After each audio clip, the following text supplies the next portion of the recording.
आज हम बात करेंगे application of Bohr's atomic model के बारे में। मतलब यहाँ पे हम जो बोर्स ने अपनी ऑर्बिट के बारे में बताया था कि इलेक्ट्रॉन जो होता है वो कंटिन्यूसली क्या करता है, एक शेल ऑर्बिट स्टेशनरी स्टेट या एनर्जी लेवल जिसे हम बोलते हैं उस पर क्या करता है, मूव करता रहता है, घूमता रहता है।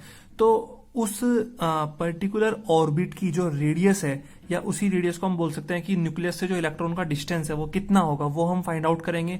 सेकंड चीज जो हम ये जानेंगे कि जो इलेक्ट्रॉन है जब वो मूव करता है, इस ऑर्बिट पे घूमता है, तो उसकी वेलोसिटी कितनी होती है।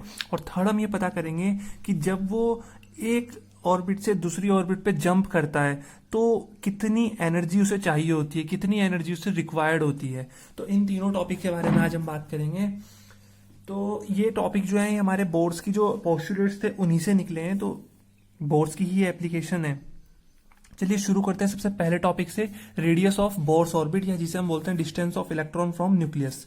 अब देखिए ये एक एटम है, ये एक वैलेंस शेल मैंने ड्रॉ कर दी यहाँ पे, ये न्यूक्लियस है।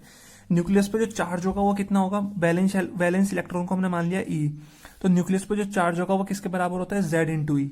सपोज कीजिए, जैसे ये एग्जांपल के थ्रू समझेंगे। एग्जांपल जैसे सोडियम है 281। इसे अगर मैं यहाँ पे बनाऊं, ये 2, ये 8 और ये 1, ये 1, ये 1 2 3 4 5 6 7 8 और ये 2। तो टोटल सोडियम पे कितना एटॉमिक नंबर है इसका, 11। मतलब 11 प्रोटॉन होंगे और 11 ही इलेक्ट्रॉन होंगे सोडियम में। सिर्फ पेरेंट सोडियम एटम की बात कर रहा हूँ, न्यूट्रल। तो 11 प्रोटॉन 11 इलेक्ट्रॉन। तो इस लास्ट इलेक्ट्रॉन को अगर मैं ई मान लूं, एक चार्ज है इस पे ई, तो जो न्यूक्लियस होगा उस पर कितना चार्ज होगा, उस पर होगा Z इंटू ई। मतलब 11 इलेक्ट्रॉन के बराबर चार्ज होगा ना। न्यूट्रल है तो जितना चार्ज इन इलेक्ट्रॉन पे होगा उतना ही अकेले न्यूक्लियस पे होगा। तो इन चार्ज सबका चार्ज है 11 इलेक्ट्रॉन, तो इस पे भी कितने होंगे, 11 Z इंटू ई चार्ज मान लू इसको मैं, Z इंटू ई। तो न्यूक्लियस पे कितना चार्ज होगा, Z इंटू ई। जेड का मतलब होता है एटॉमिक नंबर, 11 इलेक्ट्रॉन के बराबर चार्ज होगा, पॉजिटिव चार्ज होगा। Z इंटू ई मान लिया, ये हो गया ई। अब जब ये इलेक्ट्रॉन मूव करेगा तो दो तरह के फोर्स हमें लगते हैं, एक सेंट्रिपिटल और एक सेंट्रीफ्यूगल, जो हमें कंटिन्यूसली एक पाथ पे बनाए रखता है। सेंट्रिपिटल और उसी का रिएक्शन जो होता है वो सेंट्रीफ्यूगल होता है। अब इनके बीच में एक इलेक्ट्रोस्टैटिक फोर्स ऑफ अट्रैक्शन लग रहा होगा, ये पॉजिटिव चार्ज है, ये नेगेटिव। तो इनके बीच में क्या लग रहा होगा, एक इलेक्ट्रोस्टैटिक फोर्स ऑफ अट्रैक्शन लग रहा होगा।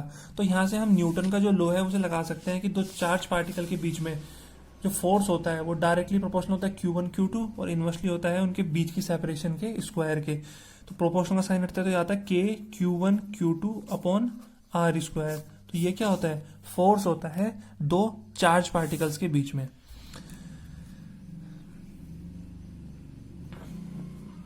तो हमें एक चीज पता है कि जब भी कोई बॉडी जो होती है वो सर्कुलर पाथ पे मूव करती है, तो उसे सर्कुलर पाथ पे मूव करने के लिए किस फोर्स की जरूरत होती है, सेंट्रिपिटल फोर्स की जरूरत होती है। कौन से फोर्स की जरूरत होगी, सेंट्रिपिटल फोर्स की जरूरत होती है। अब इस केस में इस इलेक्ट्रॉन को सेंट्रिपिटल फोर्स कौन प्रोवाइड करेगा, तो ध्यान रखना है इस केस में जो ये इलेक्ट्रॉन है, सेंट्रिपिटल फोर्स मतलब जो सेंटर की तरफ लगता है, जो उसे अट्रैक्ट करके रखता है सेंटर की तरफ, वो होता है सेंट्रिपिटल फोर्स। तो कौन प्रोवाइड करेगा सेंट्रिपिटल फोर्स, इन दोनों के बीच का फोर्स ऑफ अट्रैक्शन, मतलब इलेक्ट्रोस्टैटिक फोर्स जो है वो हमें सेंट्रिपिटल फोर्स प्रोवाइड करेगा। तो हमने यहाँ पे लिखा सेंट्रीपिटल फोर्स, और इसी को हम सेंट्रीफ्यूगल ही बोलते हैं। इसी का रिएक्शन जो होता है वो सेंट्रीफ्यूगल होता है। सेंट्रिपिटल टुवर्ड्स द सेंटर और सेंट्रीफ्यूगल लगता है अवे फ्रॉम द सेंटर। तो ये दोनों फोर्स क्या होंगे, आपस में बराबर होंगे, क्योंकि ना तो इलेक्ट्रॉन इधर जा रहा है ना इधर, वो एक ही ऑर्बिट पे है। तो जितना सेंट्रीफ्यूगल होगा उतना ही इलेक्ट्रोस्टैटिक फोर्स ऑफ अट्रैक्शन होगा। तो सेंट्रीफ्यूगल फोर्स बराबर इलेक्ट्रोस्टैटिक फोर्स। तो सेंट्रीफ्यूगल फोर्स की वैल्यू होती है mv स्क्वायर अपॉन आर। कितनी होती है, mv स्क्वायर अपॉन आर। और इलेक्ट्रोस्टैटिक फोर्स होता है K Q1 Q2 upon are square. तो Q1 की वैल्यू हमने लिखी Z इंटू ई और Q2 की लिखी हमने E। तो mv स्क्वायर आ गया, ये R से ये स्क्वायर कैंसिल हो गया, तो ये आ गया mv स्क्वायर बराबर KZE स्क्वायर अपॉन R। तो ये फर्स्ट इक्वेशन हमने मान ली, क्लियर हुआ। अब हमें पता है कि जो एंगुलर मोमेंटम होता है वो सिंपल मल्टीपल होता है h अपॉन 2 पाई का। तो mvr बराबर हो जाएगा nh अपॉन 2 पाई। ये हमने बोर्स के ही पोस्टुलेट में हमने बात करी थी कि एंगुलर मोमेंटम जो होता है वो सिंपल मल्टीपल होता है h अपॉन 2 पाई का। तो mvr किसके बराबर आ गया, nh अपॉन 2 पाई के बराबर आ गया, ठीक है। तो यहां से v की वैल्यू कितनी आ जाएगी, nh अपॉन 2 पाई mr। v की वैल्यू कितनी आ गई, nh अपॉन 2 पाई mr, ये आ गई। अब क्या होगा, अब हम इस v की वैल्यू को यहाँ पे पुट कर देंगे। तो जैसे ही हमने इस v की वैल्यू को यहाँ पे पुट किया तो ये होल स्क्वायर था v का स्क्वायर, तो ये v का होल स्क्वायर हो गया, N square H square 4 pi square M square R square. तो आपस में कैंसिल आउट होके ये बचता है N square H square upon 4 pi square M R बराबर के जेड ई स्क्वायर। अब हम क्या करेंगे, ये के जेड ई स्क्वायर की वैल्यू को यहाँ पे पुट कर देंगे फर्स्ट में। तो ये हो जाएगा एम वी स्क्वायर बराबर के जेड ई की वैल्यू ये रखी हमने अपॉन आर। सॉल्व करके ये फॉर्मूला बनेगा आर बराबर N square H square upon 4 pi square M K Z E square. इतना समझ में आया। अब देखिए यहाँ पे हमें h की वैल्यू पता है, h क्या है यहाँ पे, प्लैंक्स कांस्टेंट है 6.67 इंटू 10 टू द पावर कितना होता है -11, ठीक है। और पाई की वैल्यू पता है 3.14। मास ऑफ इलेक्ट्रॉन हमें पता है 9.1 into 10 to the power -31 kg। Charge पता है E की value 1.6 into 10 to the power -19। And हमें क्या पता है, हमें K की वैल्यू पता है। K क्या होता है, डाइलेक्ट्रिक कांस्टेंट होता है, पता है ना। फिजिक्स में हम K की वैल्यू क्या पढ़ते हैं, dielectric constant 9 into 10 to the power 9, ये होता है डाइलेक्ट्रिक कांस्टेंट। तो इन सब की वैल्यू को पुट करके हमारा जो फॉर्मूला बनेगा वो बनेगा R बराबर 0.529 into N square upon Z angstrom. कितना बन जाएगा, R बराबर 0.529 into N square upon Z, इतने एंगस्ट्रॉम। क्लियर हुआ। तो बहुत सिंपल सा है कि हमने रेडियस, बोर्स की रेडियस कैसे डिराइव करी। एक बार फिर से इसे देख लेते हैं। हमने बोला ये एक एटम है, ये न्यूक्लियस है, ये वैलेंस शेल है। वैलेंस शेल पे इलेक्ट्रॉन है E, चार्ज है E, न्यूक्लियस पे चार्ज है Ze। दोनों के बीच में एक इलेक्ट्रोस्टैटिक फोर्स ऑफ अट्रैक्शन लगेगा जो हमें सेंट्रीफ्यूगल फोर्स को क्या करेगा, बैलेंस करेगा। किसे बैलेंस करेगा, सेंट्रीफ्यूगल फोर्स को। तो बैलेंस करेगा तो दोनों को इक्वेट कर दिया, इक्वल रख दिया। एम वी स्क्वायर आ गया K Z E square upon R के बराबर। फिर हमें पता है एंगुलर मोमेंटम होता है एम वी आर बराबर N H upon 2 pi. V की वैल्यू निकाली पुट की फॉर्मूले में यहाँ पे, और यहाँ से आ गया K Z E square upon बराबर एन स्क्वायर एच स्क्वायर 4 पाई। तो यहाँ से आर की वैल्यू को क्या किया हमने, आर की वैल्यू निकाली, यहाँ से ये निकली।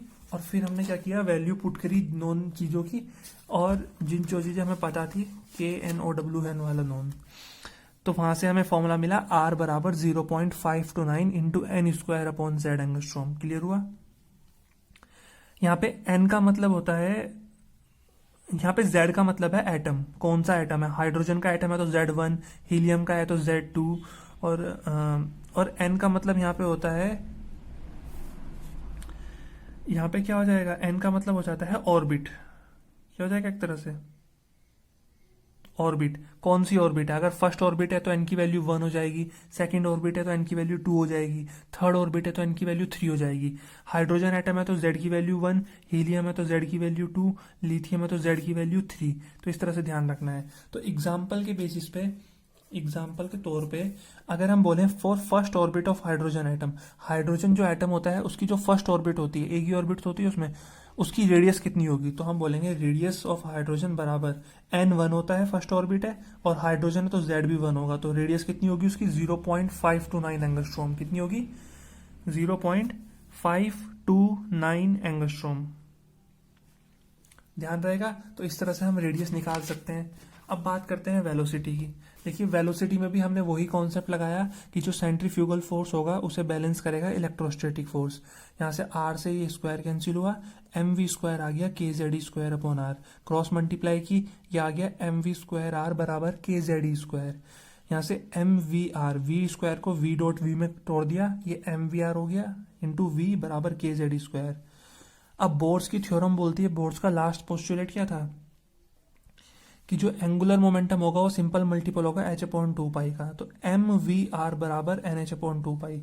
अब क्या करेंगे, इस एम वी आर की जगह एन एच अपॉन 2 पाई की वैल्यू रखी, तो यहाँ से v की वैल्यू आ गई क्रॉस मल्टीप्लाई करके K Z E square dot 2 pi upon N H. तो इसको हमने फर्दर सॉल्व किया, जो जो चीजें हमें पता थी उसको हमने एक ब्रैकेट में लिख लिया, जो अननोन था z और n वो हमने अलग कर दिया। k की वैल्यू पुट की, e की वैल्यू पुट की, पाई की वैल्यू पुट की, h की वैल्यू पुट की। तो ये सॉल्व करके आएगा 2.18 इंटू 10 टू द पावर 6। कितना आएगा, 2.18 into 10 to the power 6 into Z upon N. तो ये हमारी वेलोसिटी आई। अगर हमें निकालना है कि इलेक्ट्रॉन की वेलोसिटी कितनी होगी, तो हमें ये पता होना चाहिए वो कौन से एटम है और कौन सी ऑर्बिट है। तो जैसे ही हमें एटम और ऑर्बिट के बारे में मालूम पड़ेगा, हम वेलोसिटी निकाल लेंगे तुरंत। एक चीज और है कि v जो है वो इन्वर्सली है n के, मतलब जितनी बड़ी ऑर्बिट होगी वेलोसिटी क्या होगी, उतनी ही कम होगी, और जितनी छोटी ऑर्बिट होगी, लोअर ऑर्बिट होगी, वेलोसिटी उतनी ही ज्यादा होगी। क्लियर हुआ। और वेलोसिटी अगर कम होगी तो काइनेटिक एनर्जी भी कम, वेलोसिटी ज्यादा होगी तो काइनेटिक एनर्जी भी ज्यादा। मतलब लोअर ऑर्बिट में काइनेटिक एनर्जी क्या होती है, ज्यादा, और हायर ऑर्बिट में काइनेटिक एनर्जी क्या होती है, कम होती है। तो ये हमें ध्यान रखना है। एंड नेक्स्ट हम बात करते हैं कैलकुलेशन ऑफ एनर्जी के बारे में। फिर से वही कॉन्सेप्ट, सेंट्रीफ्यूगल फोर्स जो है वो इलेक्ट्रोस्टैटिक फोर्स को बैलेंस करेगा। सॉल्व किया, mv² आ गया kZe²/r। दोनों इक्वेशन को हाफ से मल्टीप्लाई कर दिया, तो ये हो गया हाफ mv² बराबर हाफ kZe²/r। तो ये हाफ mv² काइनेटिक एनर्जी होती है, काइनेटिक एनर्जी हमें मिल गई। ध्यान रखना है, अगर हमें एनर्जी निकालनी है तो हमें दोनों एनर्जी निकालनी पड़ती है, काइनेटिक भी और पोटेंशियल भी। तो काइनेटिक तो आ गई हाफ kZe²/r। अगर हमें पोटेंशियल निकालनी है तो कैसे निकालेंगे। पोटेंशियल एनर्जी निकालने का फॉर्मूला होता है KQ1Q2/r। ये हमने पढ़ा होगा कहीं पे, पोटेंशियल एनर्जी, ये हमने 9th क्लास में भी पढ़ते हैं बच्चे की। पोटेंशियल एनर्जी का फॉर्मूला क्या होता है, KQ1Q2/r, सिर्फ r। तो यहाँ पे लिखा K, Q1 की वैल्यू Z इंटू ई, Q2 की होती है -E/r, क्योंकि इलेक्ट्रॉन है, नेगेटिव चार्ज आएगा। तो नेगेटिव चार्ज का मतलब क्या होता है, negative charge is for the charge of an electron. Negative charge indicate करता है इलेक्ट्रॉन जो है वो न्यूक्लियस से बाउंड हो रखा है। अब न्यूक्लियस को तो हम नेगेटिव नहीं ले सकते ना, तो इसको प्लस का Z ही लिखा हमने। मल्टीप्लाई किया तो ये आ गया माइनस का kZe²/r। तो पोटेंशियल एनर्जी मिली इतनी और काइनेटिक मिली इतनी।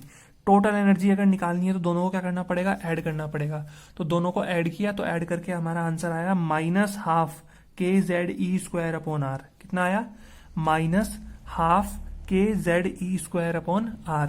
अब हमें पता है कि जो रेडियस होती है उसका फॉर्मूला क्या होता है, 0.529 इंटू n²/z, जो कि अभी हमने डिराइव किया था। तो टोटल एनर्जी बराबर आ गई -12 kZe², और r की वैल्यू हमने लिखी 0.529 इंटू n²/z। इनको आपस में सॉल्व किया, जो सॉल्व होने वाली टर्म थी n और z को हमने बाहर कर दिया। इसको सॉल्व करके हमारा जो आंसर आएगा वो आएगा -13.6। कितना आएगा, -13.6। तो टोटल एनर्जी का फॉर्मूला आ गया -13.6 इंटू Z²/n²। यूनिट हो जाएगी इलेक्ट्रॉन वोल्ट पर एटम। क्लियर हुआ। तो देखिए, पोटेंशियल एनर्जी नेगेटिव आई, टोटल एनर्जी नेगेटिव आई, काइनेटिक एनर्जी हमेशा पॉजिटिव आई हमारी। और काइनेटिक एनर्जी हमेशा पॉजिटिव ही होती है, क्योंकि मास कभी नेगेटिव नहीं हो सकता, वेलोसिटी कभी नेगेटिव नहीं हो सकती। वो सॉरी, मास कभी नेगेटिव नहीं हो सकता, तो काइनेटिक एनर्जी क्या होगी, हमेशा पॉजिटिव होगी, क्योंकि वी तो स्क्वायर है ना, वी का स्क्वायर है। वी अगर नेगेटिव भी होगा तो स्क्वायर होके क्या हो जाता है उसका, पॉजिटिव। तो मास तो कभी नेगेटिव हो नहीं सकता, तो काइनेटिक एनर्जी भी पॉजिटिव होगी। टोटल एनर्जी देखो तो पोटेंशियल एनर्जी का हाफ है, और टोटल एनर्जी -12 है, माइनस काइनेटिक एनर्जी के बराबर होती है। तो ये छोटे छोटे कॉन्सेप्ट ध्यान में रखने हैं। एग्जाम्पल के बेसिस पे अगर हम बात करें कि जैसे एनर्जी निकालनी है हमें, फॉर्मूला ये है, अगर हमें first orbit of hydrogen atom में जो इलेक्ट्रॉन है उसकी एनर्जी निकालनी है, तो फर्स्ट ऑर्बिट है n कितना हो गया 1, हाइड्रोजन एटम है z कितना हो गया 1। तो अगर एनर्जी निकालनी है तो एनर्जी कितनी आ जाएगी, -13.6 इलेक्ट्रॉन वोल्ट पर एटम। तो इस तरह से जो है हम एनर्जी निकाल सकते हैं। तो ये हमारे पास बेसिकली 3 फॉर्मूले हमारे पास आए। पहला फॉर्मूला हमारे पास किसका आया, रेडियस का, 0.529 इंटू n²/z एंगस्ट्रॉम। दूसरा फॉर्मूला आया वेलोसिटी का, वेलोसिटी कितनी आई, 2.18 इंटू 10⁶ इंटू z/n, इतने मीटर पर सेकेंड। ठीक है। और अगला आया एनर्जी का, -13.6 इंटू Z²/n² इलेक्ट्रॉन वोल्ट पर एटम। तो ये 3 फॉर्मूले जो हैं वो हमने डिराइव किए आज यहाँ पे, कि बोर्स मॉडल जो होता है उसमें रेडियस कितनी होती है ऑर्बिट की, वेलोसिटी कितनी होती है इलेक्ट्रॉन की जो ऑर्बिट पे मूव कर रहा है, और एनर्जी कितनी होती है। तो आई होप ये समझ में आ गया होगा। शुरू में लगा होगा थोड़ा, शुरू में थोड़ा टफ लगा होगा ये, जब हमने रेडियस ऑफ ऑर्बिट की बात की थी। यहाँ पे थोड़ी सी कंफ्यूजन हो सकती है बच्चों को इतने पोर्शन में, लेकिन घबराना मत, ये इतने ही पोर्शन में कंफ्यूजन है। अगर एक बार ये समझ में आ गया तो ये इजीली हमारा क्लियर हो जाता है। कुछ नहीं है, न्यूक्लियस पहले बॉडी है, चार्ज बॉडी, और इलेक्ट्रॉन दूसरी, दोनों के बीच में इलेक्ट्रोस्टैटिक फोर्स लग रहा है जो सेंट्रीफ्यूगल फोर्स को बैलेंस कर रहा है। दोनों को इक्वल रखो, सॉल्व करो, आंसर आ जाएगा। ठीक है, तो हमने तीनों के बारे में बात की, कैसे हम निकालते हैं ये भी हमने बात करी। नेक्स्ट वीडियो में हम बात करेंगे रैडबर्ग कांस्टेंट के बारे में, और जब भी कोई इलेक्ट्रॉन एक ऑर्बिट से दूसरी ऑर्बिट पे जंप करेगा तो कितनी एनर्जी वो लॉस करेगा उसी के बारे में हम, या गेन करेगा उसी के बारे में हम डिस्कस करेंगे।